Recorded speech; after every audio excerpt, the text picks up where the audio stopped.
Hello, London. This is New York calling you. This is Bob Trout calling H.D. Kaltenborn in London. New York calling London. Mr. Kaltenborn, if you can hear us, we are ready for you now.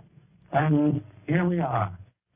We've been waiting for your call, and by one of those peripatetics that occasionally occur in even the best regulated radio, we've been hearing a raucous German voice for the last minute, while you have been waiting for a less raucous one from London.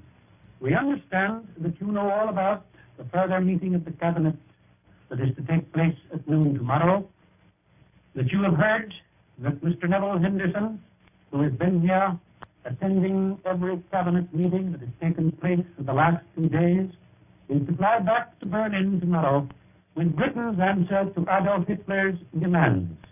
We have not been told whether Sir Neville Henderson will remain for the further Cabinet meeting, which is to take place at noon tomorrow, but a reasonable guess would be that since he has attended all the previous meetings, and since this further meeting undoubtedly is to give some further consideration to the reply and its implications, one would guess that it is probable that he will remain until after that meeting.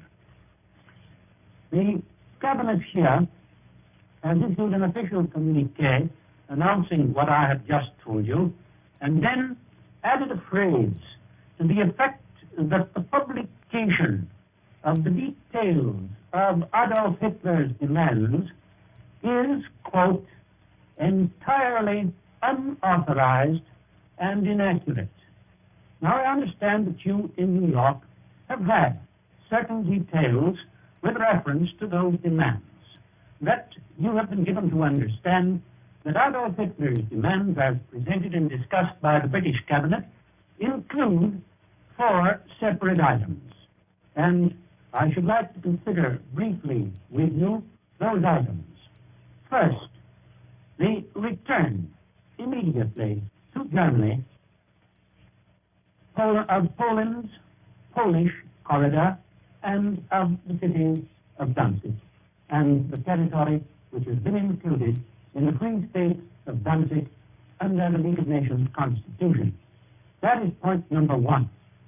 Well, that, I think, is a reasonable point from Herr Hitler's point of view. After all, he has insisted that he must have Danzig, and his first demand was only for a road through the corridor. But those of us who studied that demand realized that, as he put it, really meant cutting the corridor off from Polish control and making it almost inevitable that the corridor should sooner or later fall to Germany, at least in good part.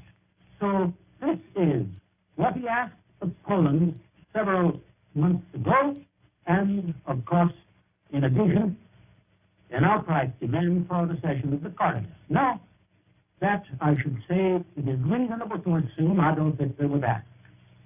Then, after making that demand, he proceeds in the second point that has been suggested as included in what he has asked, that he would be willing to participate in an international conference that would discuss disarmament in colonies. Disarmament in the sense that Germany would be willing to reduce her armaments if other countries would do likewise. To discuss colonies in the sense that Germany would be getting some colonies from somebody who was willing to give them up to her. Then the third point, an international conference which would discuss these points would, in Mr. Hitler's opinion, last a long time. Therefore, his Polish claims, that is the claim for Danzig and for the corridor, those claims would have to be satisfied before this international conference took place. And then finally, the fourth part of his presentation to the British Cabinet is supposed to have been an assurance of German-British friendship as being natural and traditional and as responding to the desires of the two peoples. Well, I've talked briefly about the naturalness of demand number 1 for the corridor in Danzig. Now, secondly, as to the international conference, well, Hitler has never indicated that he has any preference for international conferences or any desire for them, nor has he indicated at any time that that he is willing or eager to discuss the method of reducing armaments.